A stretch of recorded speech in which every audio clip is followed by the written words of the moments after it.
பேதுருட்ட நீ போ மீன் பிடிக்க போ, ஒரு மீனை பிடிப்ப, அந்த மீன் வாயை திறந்து பாரு, ஒரு காயின் இருக்கும், அந்த காயின் எடுத்து வரி கட்டுன்றாரு. இது ஓவரா இல்லை இது? ஏன் அப்படி சொல்றாருன்னா, அந்த கடலும் எந்து தான், இந்த மீன்களும் எந்து தான், அந்த காயினும் எந்து தான், போய் வாங்கி கட்டுப்போ. அதான் அது ஒரு விஷயமே கிடையாது. பூமியே அவருக்கு சொந்தம். அப்போ வச்சுக்கிறது தப்புன்னு சொல்ல, ஆக்சுவலா கிறிஸ்தவர்கள் வச்சுக்கிறது தான் நல்லதுன்னு நான் நினைக்கிறேன்.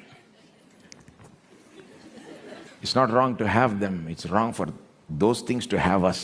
அதுங்க நம்மளை வச்சுக்கூடாது, அதுங்க பிடியில், அந்த பதவியின் பிடியில் நாம் வந்துடக்கூடாது, அந்த பணத்தின் பிடியில் நாம் வந்துடக்கூடாது.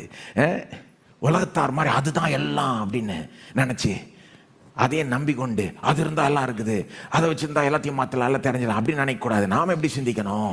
கர்த்தர் இருந்தால் என்னத்தை வேணால் மாற்றிடலாம், கர்த்தர் இருந்தால் எதை வேணால் அடைஞ்சிடலாம். கர்த்தர் அப்போது ஒரு பிரச்சனைன்னு வர்றப்போ கூட நம்முடைய நம்பிக்கை அது மேலெல்லாம் கிடையாது. நம்முடைய நம்பிக்கை தேவன் மேலே தான் இருக்குது. பிரச்சனைன்னு வந்தால் நாம் இந்த பணபலன், ஆள் பலன், இது செல்வாக்கு, இதுக்கெல்லாம் முதல்ல போகக்கூடாது. முதல்ல என்ன பண்ணோம்? ஜெபம்.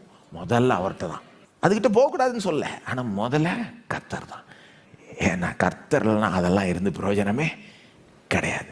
முதல்ல ஒரு ஜெபம் பண்ணுங்க. உங்களுக்கு பிரச்சனைன்னு வந்தால் நம்ம முதல்ல ஒரு ஜெபம் பண்ணுங்கன்னா 1 மணி நேரம் உட்காந்து ஜெபம் பண்ணணும் அவசியம் இல்லைங்க. சும்மா ஒரு சுருக்கமாக ஒரு ஜெபம் பண்ணுங்க. தேவனே, நீர் தான் என்னுடைய ஆதாரம், உம்முடைய கரங்கள் தான் என்னுடைய ஆதாரம், நான் உம்மை தான் நம்புகிறேன், வேற எந்த மனுஷனை நம்பி இல்லை, உம்மற்றிருந்து தான் நான் எதிர்பார்க்கிறேன். நீர் எனக்கு தயவு தருவீராக, மற்றவர்கள் கண்களை தயவு தருவீராக, மற்றவர்கள் மூலமாக எனக்கு காரியங்களை நடப்பித்து தருவீராக, நீர் காரியங்களை செய்வீர் என்று நம்புகிறேன், நீர் என் பட்சத்தில் இருக்க நம்புகிறேன், நான் இந்த இடத்துக்கு போகிறேன், எனக்கு நீர் காரியங்களை எனக்கு சாதகமாக முடிய செய்வீர் என்று நம்புகிறேன். ஒரு சின்ன ஒரு ஜபத்தை ஓட்டிகிட்டு இருக்கப்போ ஜபிச்சு போங்க, பரவாயில்ல.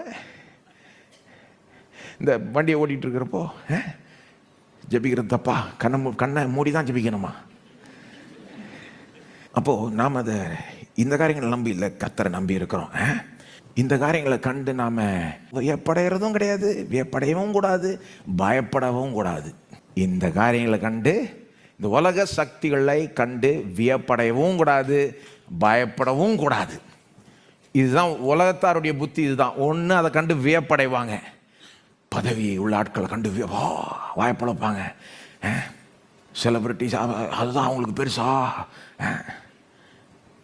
அல்லது அதெல்லாம் எதிர்த்து அவங்கள வந்துச்சுன்னா பயப்படுவாங்க.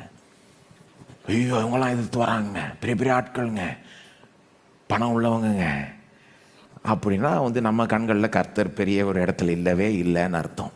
போன வெள்ளிக்கிழமை ஏசாயா 40 நான் ஜெபம் நடத்தினேன். பாருங்கள் எப்படி சொல்கிறார் தேவன். இஸ்ரவேலர்கள் பயந்துக்கிட்டு இருக்கிறாங்க, இந்த பாபிலோனியர்களை கண்டு